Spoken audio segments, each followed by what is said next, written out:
예, 안녕하십니까.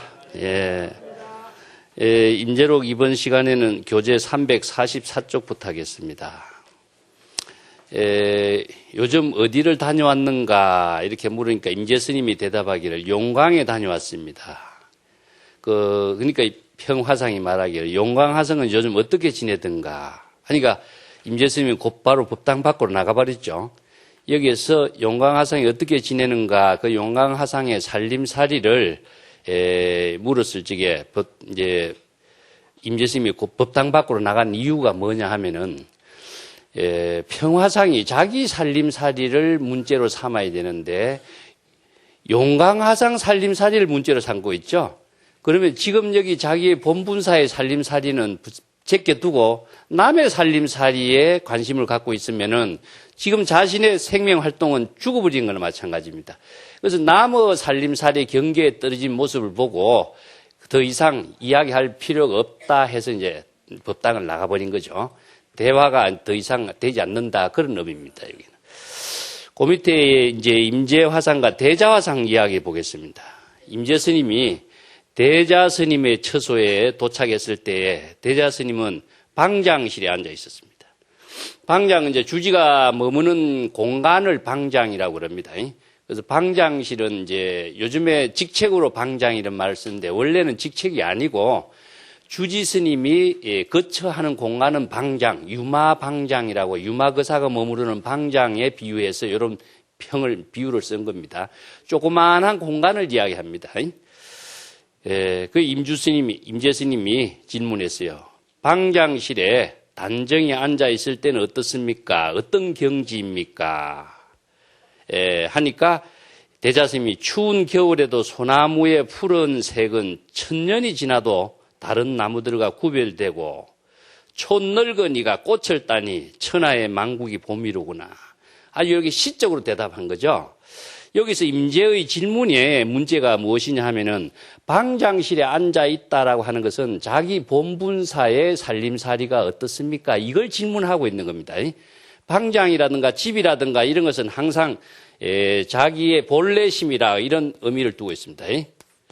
방장실이니까요. 그래서 이건 집을 상징하고 있어요. 그래서 다른 말로 이야기한다면은 어떻게 안신인명의 삶을 살고 있습니까? 이런 이야기죠.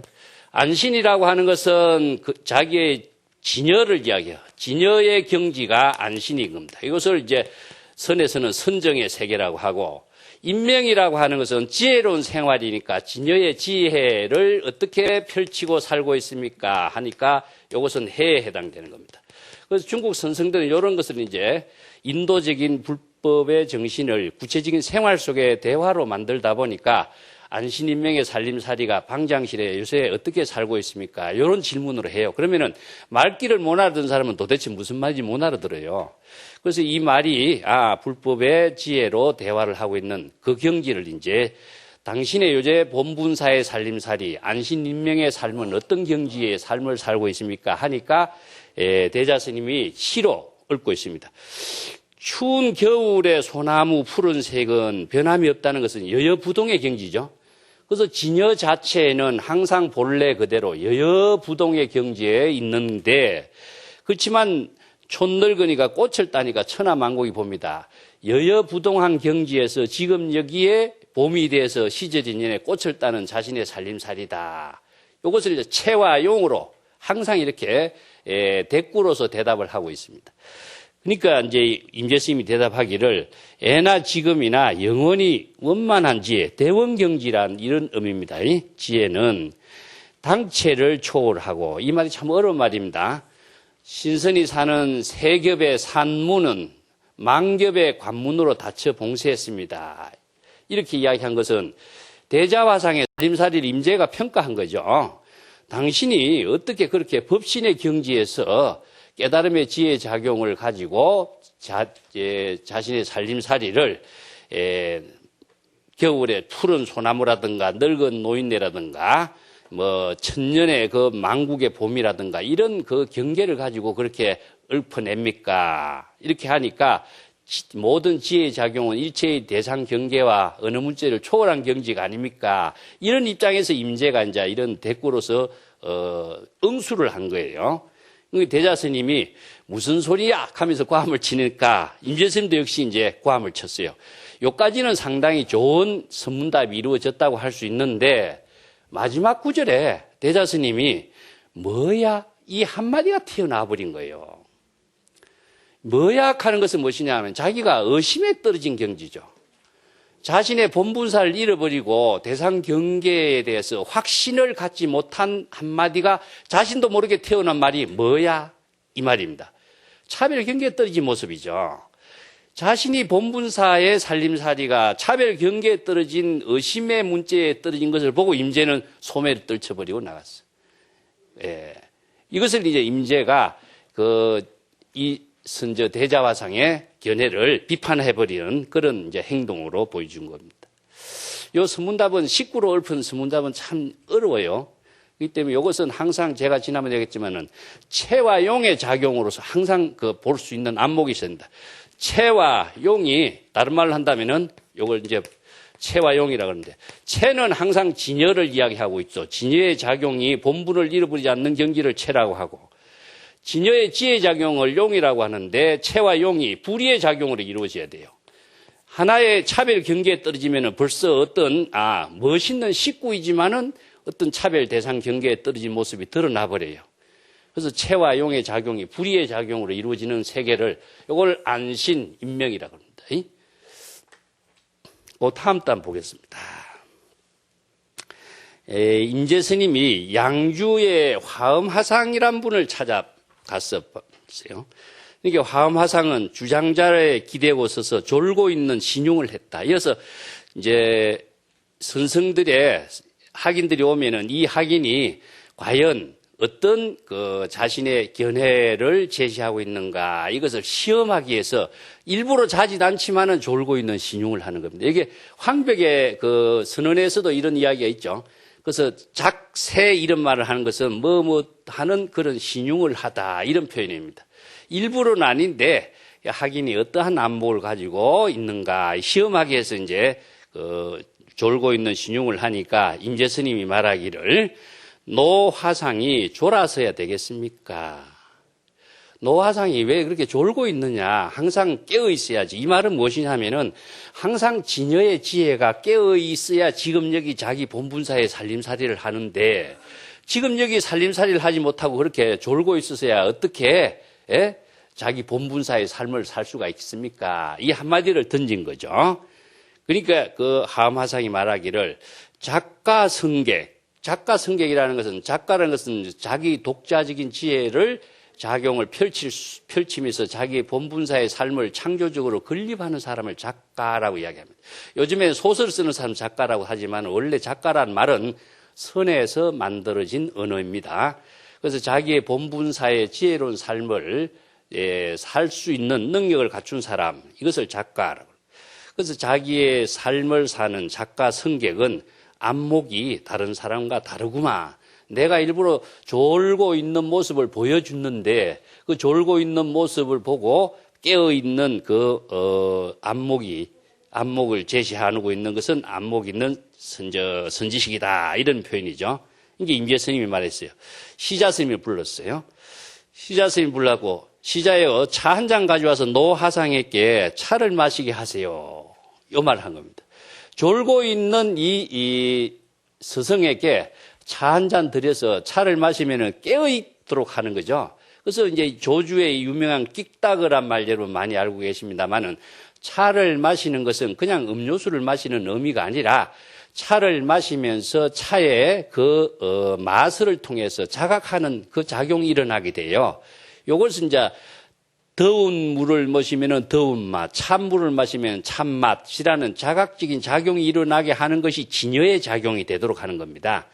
그래서 차라고 하는 것은 청정한 차는 우리 부처님께 차 공양을 올리죠. 청정한 차 공양을 올려서 일체의 모든 중생의 번뇌 망념의 병을 모두 다 제거하게 하는 의미를 두고 있는 것이 차 공양의 의미라고 할 수 있어요. 그래서 청정, 명다약, 능제, 병혼침 이런 개송도 있고 그렇죠. 그래서 스승님께 차 한 잔 올려서 깨어 있도록 하세요 하니까 화엄화상이 윤화를 불러서 이 수자를 성당의 세 번째 좌석에 이 세 번째 좌석에 이 상자의 자리를 배정시키라. 성당의 세 번째 좌석이라고 하는 것은 이제 수자가 앉는 자리인데 그 후당 수자라고 해서 주지를 도와서 학인을 지도하는 자리입니다.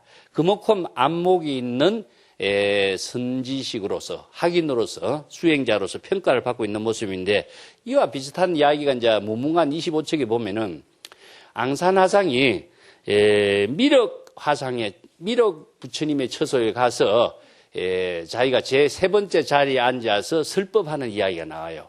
그래서 제 세 번째 자리라고 하는 것은 성당에 그만큼 지도자적인 인격으로서 대접받을 만한 사람이다. 인정을 받은 것을 말하고 있습니다. 그 다음 단 또 넘어가겠습니다. 임재화상과 치봉화상인데 임재스님이 치봉화상을 방문했습니다. 여기에 이제 임재록에 등장하고 있는 대자화상이라든가 평화상, 치봉화상 여러 스님들이 등장하는데 이 스님에 대한 행적들은 자세히는 알 수가 없고 임재록에만 등장하고 있는 분들이 많습니다. 중국의 그 선성들이 기라성 같은 선성들이 무지장 많지만은 각 산 중에서 다 자신이 학인들을 지도하고 있었지만은 그 뛰어난 사람이 아니면은 기록상으로 많이 남아있질 않고 좋은 안목을 갖춘 사람만이 기록으로서 남아서 이제 후대에 전해지고 있는 이런 상황이죠. 그래서 임재가 수행 행각을 하면서 만난 선지식들과의 대화의 내용을 지금 이렇게 단편으로 전해주고 있는 내용입니다. 임재 스님이 치봉 스님을 치봉화상을 방문하니까 치봉 스님이 질문했습니다. 어디서 오는가 이렇게 하니까 임재 스님이 황벽에서 왔습니다. 여기서 황벽의 처소에서 왔습니다. 이렇게 말하고 하지 않고 황벽내 이런 말씀입니다. 황벽에서 왔습니다. 황벽이라고 하는 것이 두 가지에 어디서 왔는가 하면 황벽의 처소에서 왔다 하면 공간의 문제가 되겠죠. 그럼 나는 공간을 질문한 것이 아니고 황벽의 불법을 물었는데 왜 공간에 집착된 대답을 하는가 이런 허물에 떨어지게 돼요. 이 때문에 황벽내라고 하는 것은 황벽이 공간도 장소도 되지만 황벽이라고 하는 불법의 주인공도 되죠. 그래서 황벽내 이런 말씀입니다. 황벽에서 왔습니다. 치봉 스님이 질문을 했어요. 황벽 스님은 사람들에게 어떠한 응꾸로서 가르침을 하고 있는가, 어떠한 말로서 설법을 하고 있느냐 이런 이야기죠. 이제 임재 스님이 대답하기를 황벽 스님은 어떤 응꾸로서 가르치는 법이 없습니다. 어느 문자를 통해서 설법을 하게 됐는데 어느 문자로서 설법을 하지 않습니다. 이게 이 대답이 참 묘하죠. 이게 이제 다 읽어보고 하겠습니다. 어째서 없는가 하니까 설사 있다고 할지라도 말로서는 표현할 수가 없지요. 그렇지만 어쨌든 한번 말로서 대답해보게 하니까 임재 스님이 하나의 화살이 이미 서천으로 날아가 버렸습니다. 이렇게 이야기합니다. 이 질문이 불법의 근본 핵심을 이야기하고 있는 내용이기 때문에 이걸 조금 설명을 제가 드리겠습니다. 황벽 스님은 가르침이 없다라고 하는 말이죠. 부처님은 그럼 가르침이 있었습니까? 여러분. 예? 부처님은 49년 동안 한 글자도 설하지 않았다 이런 말 했죠. 왜 부처님이 49년 동안 많은 중생을 위해서 설법을 했는데 왜 한 글자도 설하지 않았다고 이야기했을까? 부처님의 설법은 있느냐? 황벽의 가르침은 있느냐? 이게 문제가 돼요. 그러면은 우리가 이야기하고 있는 이 불법은 석가 부처님이 만들어서 제시한 것입니까? 아니죠. 그러면 석가 부처님은 뭘 하셨어요? 불법을 계시해 준 거죠. 예. 모든 중생에게 불법을 바로 깨달아 알도록 방편법문으로서 이 법을 깨달아 체득할 수 있도록 바른 법을 계시해서 체득할 수 있는 그 내용만 이야기한 거죠. 부처님이 설한 법이라고 하는 것은 없죠.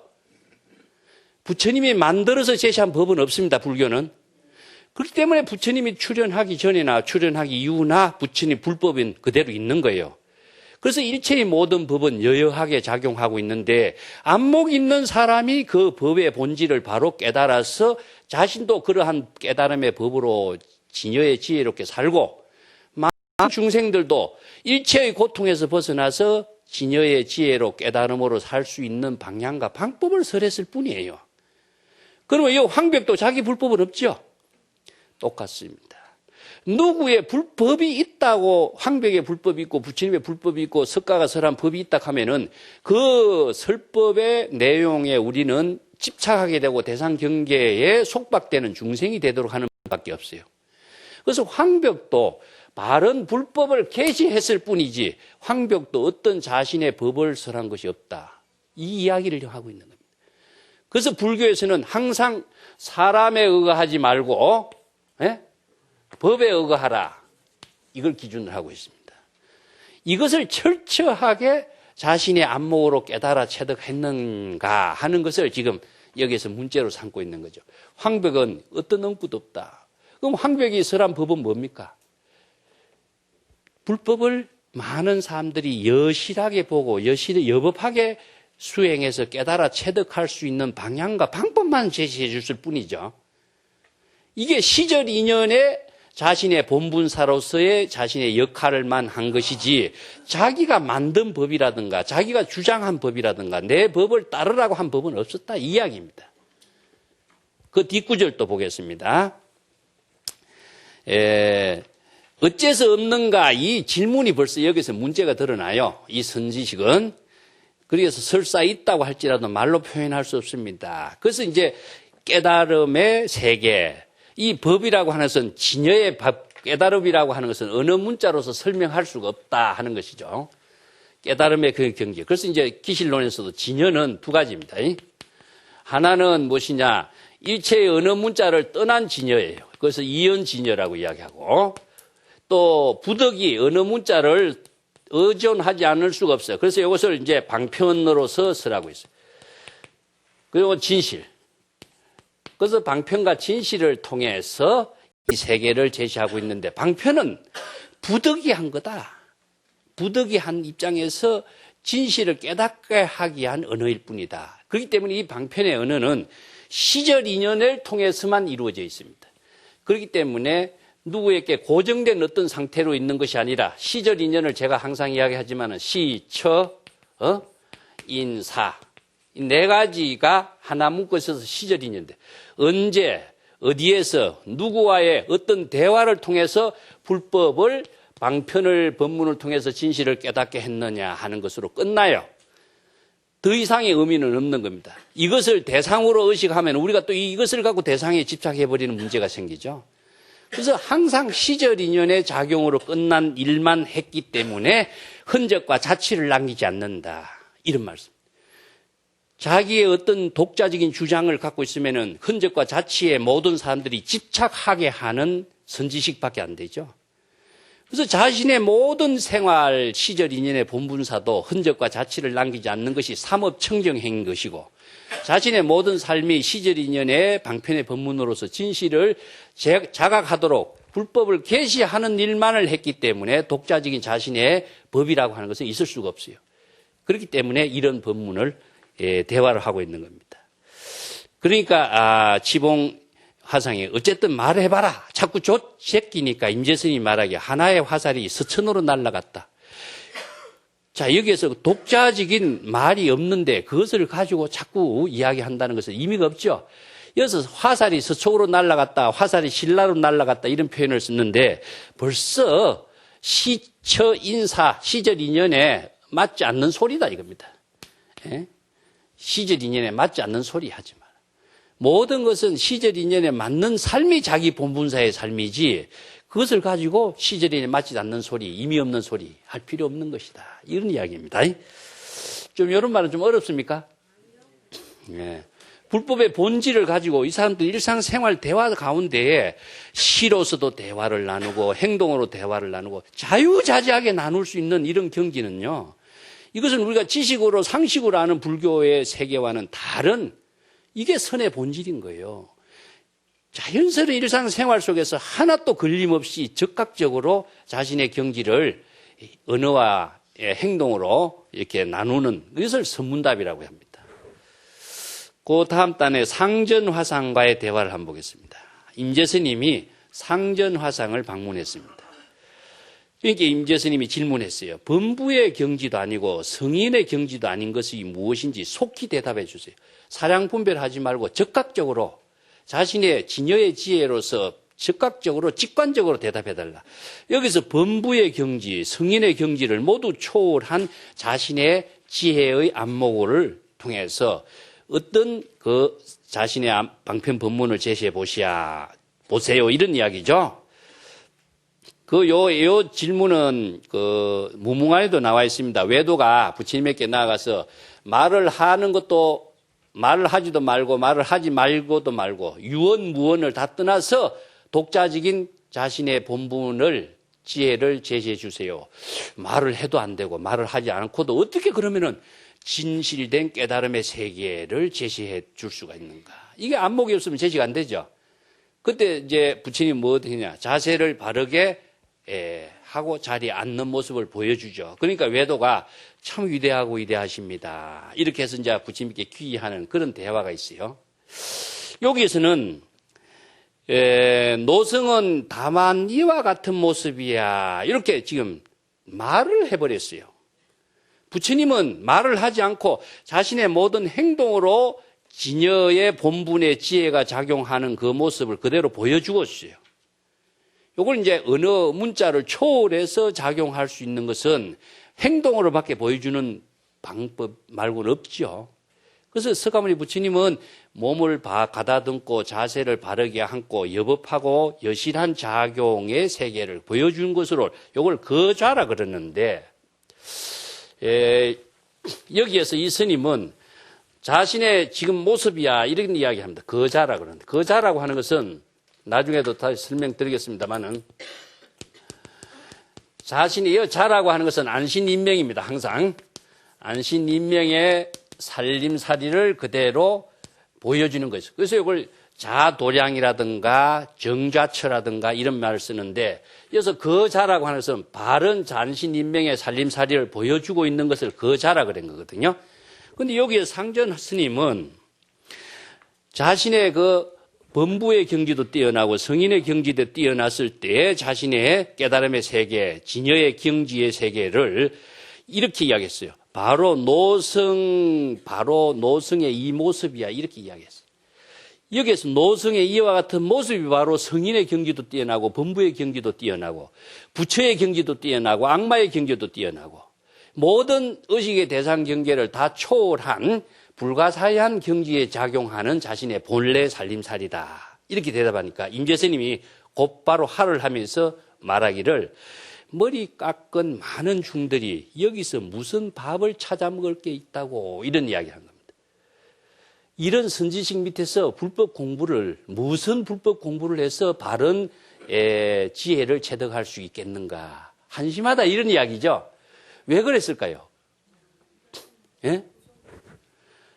자, 범부의 경지도 뛰어나고 성인의 경지도 뛰어난 경지를 자신의 본래 모습으로서 나와 같은 사람이다 이렇게 말을 했죠. 이게 정상만이 되는 겁니다. 자신이 그런 경지를 언어 문자를 초월해서 지혜로 작용할 수 있는 방편으로 제시되는데 자기 자신이 그런 경지의 인물이야 이렇게 과시를 하게 되겠죠. 이게 뭐냐면 정상만인이고 자신이 그런 경지에 살림살이하고 있는 사람이라는 것을 과시하는 거예요. 과시하는 것은 뭐냐? 아상인상에 떨어진 인물이에요. 아상인상에 떨어지고 제대로 지혜 작용을 할 수 있는 방편이 없는 사람에게 무슨 불법을 배우고 이 사람에게 무슨 인격적인 지혜와 덕을 배울 수 있다고 학인들이 이게 뭐 있느냐? 그래서 이제 임재가 비판해버린 거죠. 그 다음에 명화하상 이야기도 보겠습니다. 임재 스님이 명화하상을 방문했습니다. 그러니까 명화하상이 이리저리 왔다 갔다 자네는 무엇하고 있노? 이런 말이죠. 그러니까 임재 스님이 대답하기를 단지 그냥 행각 수행하고 있습니다. 여기서 파초해란 말 써요. 지도 다 파초해. 여기서 단지 다른 목적 하나도 없습니다. 그냥 파초해. 행각 수행하고 있습니다. 이 파초해란 말이 그래서 선어록에서 이제 가끔 등장하고 있는데, 집신을 뚫고다 이런 말이죠. 예. 이것은 파라고 하는 것은 이제 집신을 파괴하다 그런 말인데, 집신을 뚫고다 이런 말입니다. 그래서 행각 수행하려면은 초해 집신을 신고 다녀야 되겠죠. 어디에 다녀야 됩니까?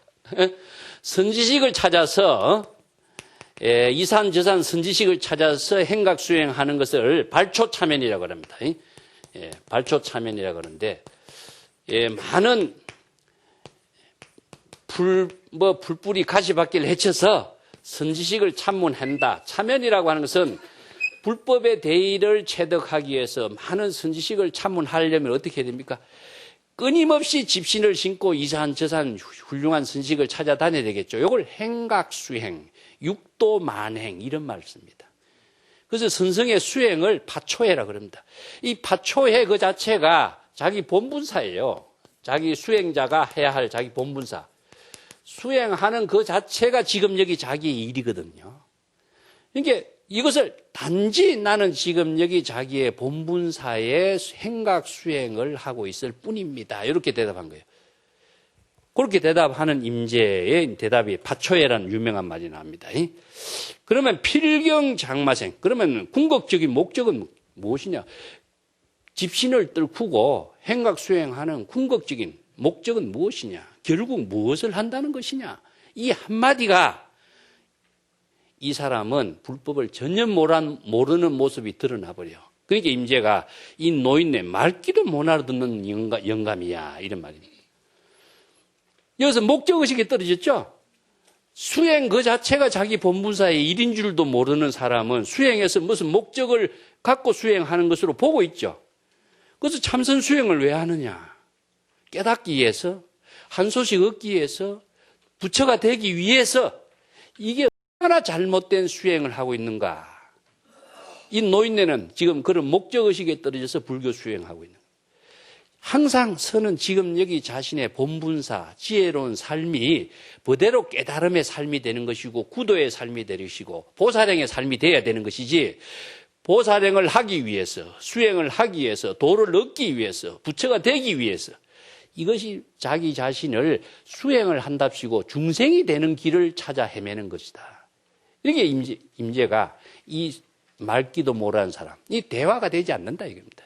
선문답이 되지 않는 사람이다 이런 이야기죠. 예. 자, 그 다음 보겠습니다. 복림화상 참문한 이야기 볼게요. 임재 스님이 복림화상의 처소를 방문하는 도중에 길에서 한 노파를 만났습니다. 그 노파가 물었어요. 어디로 갑니까? 심처그 어디로 갑니까? 이 임재사님이 대답하기를 복림에 갑니다. 이렇게 됐어요. 그러니까 노파가 말하기에 지금 마침 복림화상이 안 계시는데요. 그 임재스님이 말하기를 어디 가셨소 이게? 예? 어디 가셨느냐?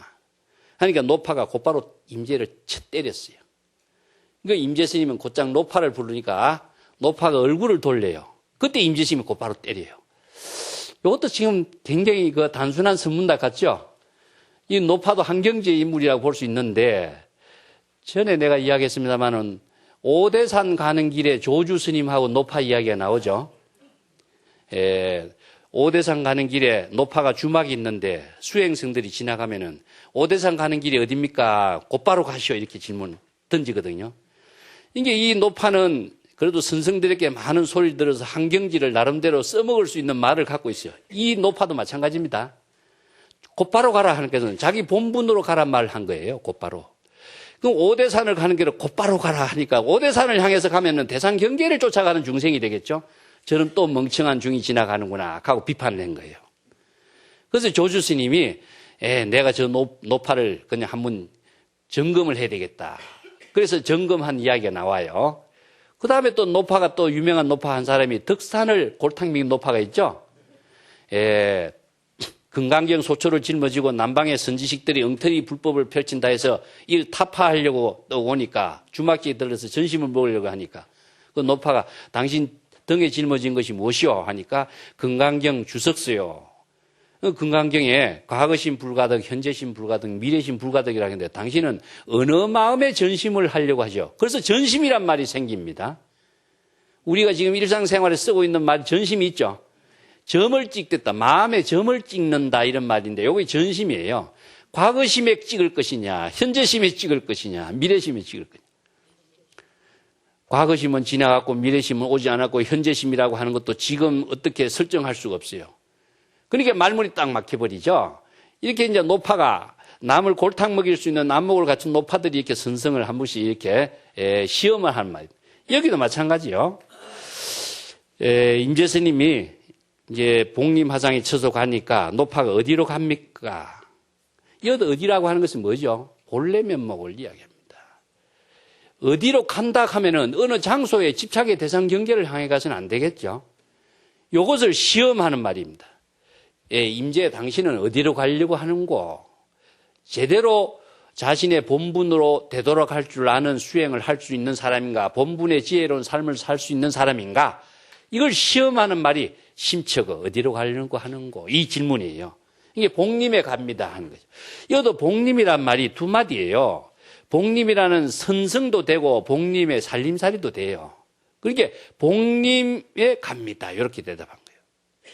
그러니까 노파가 복림화상은 지금 안 계시는데 이렇게 대답한 거죠. 그러니까 어디에 가셨어? 그러니까 당신은 이제 임재가 있어서 질문하는 거죠. 복림이라는 사람이 복림이 어디로 가고 말고 할 수가 없죠. 그런데 복림이 어디로 갔어? 예? 어디로 간 것으로 봐버리죠. 복림의 스님이 복림 스님이 외출했다 하는 이야기인데 복림 그 스님의 경계에 떨어져 버린 거죠. 복림이 어디로 가겠어? 예? 본래인은 가고 오고 왕래 없죠. 열애라고 하는 것은 가고 오고 없는 거죠. 항상 여여부동의 경지에서 작용하는 것이 바로 본래 모습인데 본래 모습인 복림이 어디로 가고 오고 했느냐. 이걸 지금 임재는 대답한 겁니다. 그 노파가 곧바로 때렸어요. 예. 그러니까 임재 스님이 노파를 불렀습니다. 이 말귀를 제대로 알아듣는가 못 알아듣는가. 노파를 불렀어요. 노파가 임재를 때리는 것은 한 경지에 있는 사람 것처럼 행동을 했는데 임재가 노파를 부르니까 노파가 자신도 모르게 얼굴을 돌려버린 거예요. 여기에 노파가 경계에 떨어진 모습이 드러나요. 이름을 부르도 명상에 떨어졌죠. 그러니까 진짜 이 노인네가 한 두 마디는 잘 써먹을 수 있는 노인네인데 예? 그 깊이 들어가면은 자기가 살림살이가 드러난 것이 노파가 얼굴 돌린 거예요. 그래서 임재가 쳐버린 겁니다. 예. 이게 노파들이 한경지를 이룬 인물들이 많은데 이제 한 두 마디를 가지고는 선생들을 골탕 먹여. 초납자들은 골탕을 당하게 돼 있어요. 안목 없는 사람은. 그렇지만 안목 있는 사람은 한 몇 마디 더 나누다 보면은 진짜인가 가짜인가 이제 드러나는 겁니다. 요 모습이 이제 요 대화의 초점이라고 할 수 있습니다. 그 뒷장 넘어가 보겠습니다. 자, 임재 스님이 복림화상의 처소를 방문한 이야기입니다. 복림화상이 임재에게 질문했어요. 내 한 가지 물어볼 일이 있는데 괜찮은가? 이게 이제 시험해보는 거죠. 자네 안목이 어느 만큼인가 내 한 가지 질문해볼게. 대답을 받을 수 있는가? 이런 이야기죠. 그러니까 임재 스님이 왜 자신의 살을 깎아서 부스럼을 만들려고 합니까? 여기 유마경에 나오는 고사입니다. 보통 사량 분별을 일으켜서 자기 자신의 중생심이 일어나면은 진여의 지혜 작용이 죽어버리죠. 이것을 자기의 마음을 상처를 낸다 하는 비유로서 멀쩡한 살을 긁어서 부스럼을 내는 것이다. 가만히 두면은 본분사의 살림살이는 가만두면 되는데 그걸 왜 의심을 불러일으켜서 질문을 하려고 하느냐. 이걸 이제 한마디 비판하면서 그 질문에 대한 자신의 입장을 대꾸한 겁니다. 그러니까 복림화상이 말했어요. 바다에 비친 달은 맑아서 그림자가 없는데 물속의 고기가 혼자 자유롭게 헤매고 있을 뿐이야. 내가 지금 이렇게 질문하고 있는 모습은 어떤 경지의 질문이냐. 내가 사량 분별에 떨어져서 내 스스로 병을 만드는 질문이 아니고 내 지금 여기서 자네와의 놀이를 한번 해보자는 것이야. 이런 이야기입니다. 이것을 물고기가 놀고 있는데 비유해. 이게 참 재미난 표현이에요. 물고기가 놀고 있을 적에 미혹함에서 놀고 있는 모습이 아니고 자기 스스로 놀이 그 자체가 살림살이거든요. 여기 이제 미자가 여기에서 임재록을 읽을 적에 이 한 구절에 많은 오해가 잘못 번역을 하고 있는 것이 미혹이라고 하는 미자가 물고기가 여기에서 노는 것은 이건 놀이입니다. 놀이. 유이산매예요. 유이산매. 내가 유이산매의 경지에서 자네와 지금 한번 선문답을 나눠보자는 것이야. 내가 긁어 부스럼을 만들어서 내가 스스로 중생이 되는 그 경지에서 내가 자네에게 질문하는 거 아니야. 이런 이야기입니다. 예. 그 이제 청수지수의 유의자매 이런 말도 있어요. 맑은 물의 연못에 물고기가 스스로 논다 할 적에도 이 미자를 씁니다. 그 중국의 한시 같은데 선성들의 어록 같은데 물고기가 놀고 있는 표현을 미자라고 하는데 보통 미는 미혹이라는 의미가 되겠죠. 여기에서는 놀이라고 하는 것은 목적 의식을 두지 않고 놀고 있는 모습을 미라고 물고기가 놀고 있는데 비유해요. 그래서 이걸 유의산매라고 표현합니다. 내가 자네에게 질문을 하는 것은 긁어 부스럼을 만들어서 내가 중생심이 되고자 하는 그런 경지가 아니라 자네와 나와 지금 만났으니까 모처럼 우리 유의산매를 한번 해보자는 뜻이야. 이런 의미예요. 그러니까 임 교수님이 말했어요. 바다에 비친 달은 이미 그림자가 없는데 물속에 고기가 어찌 헤매고 놀고 있습니까? 바다에 비친 달 그림자가 없는데 물고기 어떻게 놀고 있느냐. 물고기가 어째 그렇게 또 놀려고 하느냐 이런 이야기죠. 하니까 복림화장이 바람이 부는 것을 보고 어떤 파도가 일어날 것인가를 우리가 생각해야 알고 물놀이를 하는데 작은 조각배가 파도에 팔랑팔랑 흔들리고 있을 뿐이야. 이 말 하는 겁니다.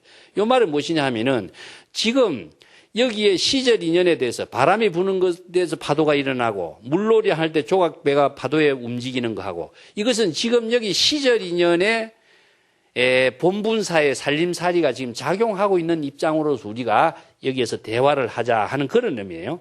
시절 인연에 함께 사는 삶을 우리가 지금 여기에서 대화로 하자는 의미다. 그런 표현입니다.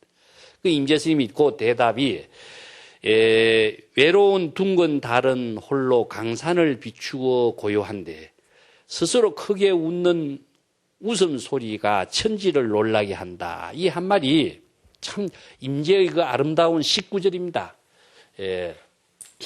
이건 채와 용의 입장에서 임재가 자신의 경지를 이 19로 대답을 해요. 고륜 독조 강산정이었습니다.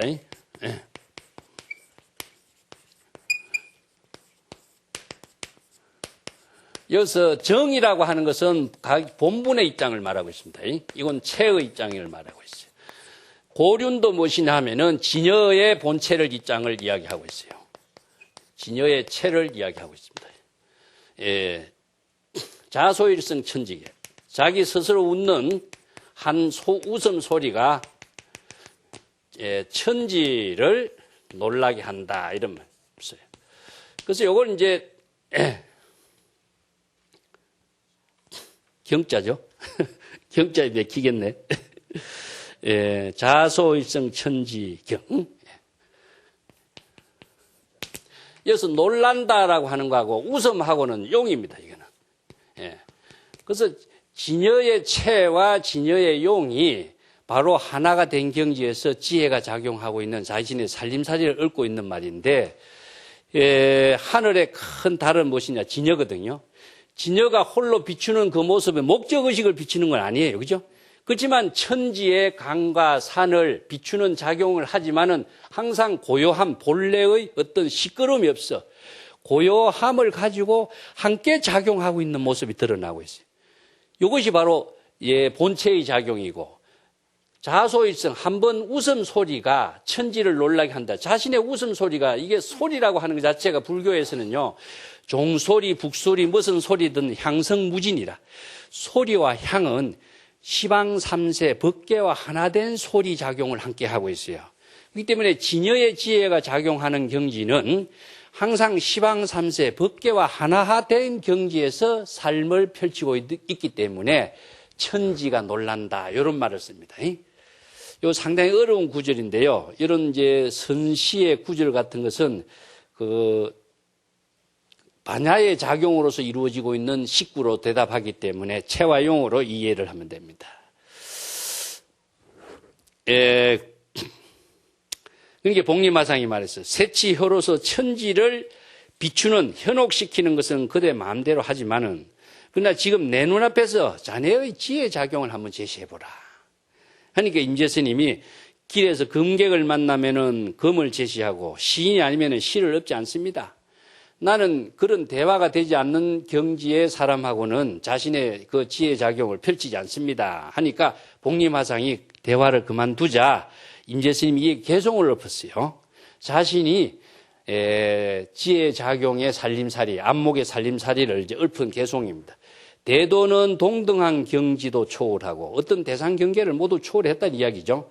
시인에게 자신의 안목을 실어서 읊은 말인데 자신의 지혜작용이 일체의 대상 경계를 다 초월해서 작용하고 있는 경지에서 동서남북 어디에서나 자유자재하게 펼치니, 그러니까 동서남북 방향이라든가 시간과 공간 그 자체 극도 초월해서 부싯돌로도 쫓을 수가 없고 번갯불로도 관통할 수가 없다, 이런 말인데, 그 지혜작용이 빠름이라고 하는 것은요, 부싯돌이 반짝거리는 것이 얼마나 찰나지간이죠. 이거 시간을 초월하고 또 일체의 모든 번갯불로도 통할 수 없다. 모든 시간 공간을 떠나서 작용하고 있는 세계를 이렇게 비유로서 읊어내요. 그래서 일체의 시절 인연에 작용하는 자신의 지혜로운 삶은 대상 경계를 초월했고 시간 공간을 초월해서 시방 삼세와 함께하는 삶을 펼치고 있는 경지입니다. 이런 것을 이제 식구로 대답했다 할 수 있는 겁니다.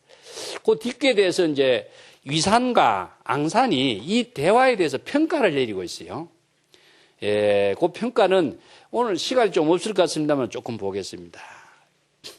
그 이제 임재의 식구에 대해서 위산이 앙산에게 부싯돌로도 쫓을 수가 없고 번갯불로도 통할 수 없다고 하는 임재의 경지는 성인들이 어떠한 방법으로 그러면 사람들을 인도했는가. 불법을 어느 문자를 초월해서 시간 공간을 초월해서 불법을 자신의 경지를 펼쳤다고 한다면은 이 불법이 어떻게 그런 많은 사람들에게 전래되어 왔겠느냐 하는 것을 이제 앙산에게 자신의 견해를 한번 물어본 겁니다. 앙산이 대답했어요. 화상의 생각은 어떻습니까? 하니까 위산이 말하기를 단지 방편 언설만 있고 또 진실한 뜻은 없지 않는가. 이렇게 이제 앙산의 의견을 묻기 위해서 이 질문을 한 겁니다. 그러니까 앙산이 말하기에 그렇지 않지요. 그대는 어떻게 생각하는가 하니까 앙산이 공적으로는 바늘 하나도 용납하지 않지만은 사적으로는 수레와 말도 통합니다. 이게 중국 사람의 속담입니다. 중국 사람이 와이로를 많이 쓰죠. 와이로를 쓰면 안 통하는 것이 없는 게 중국인데 이런 속담인데 법률로서는 이게 뭐 원리 원칙이기 때문에 바늘 하나도 통하지 않지만은 뒷문으로 어떻습니까? 수레에 막 가득 짐을 싣고 그냥 공무를 바치고 하는 것이 안 통하는 것이 없다는 이야기죠. 이게 이제 법이라고 하는 것은 어느 문자를 초월했지만은 방편의 언어로서는 무궁무진하게 그 법을 진실된 세계를 이해하고 제시하는 것이 불교의 가르침이다. 임재의 이 구절도 그런 의미입니다. 이런 표현을 한 거죠. 그래서 법이라고 하는 것은 어느 문자를 초월했지만은 어느 문자를 방편의 언어로서 제시하지 않을 수가 없죠. 그렇기 때문에 방편의 언어로 제시한 임재의 입장은 불법의 본분의면서도 방편의 지혜로 제시하고 있는 그 경지죠. 이런 표현으로서 이제 앙산이 중국인들의 속담을 빌려서 대답을 하고 있습니다. 자, 오늘은 여기까지 하겠습니다.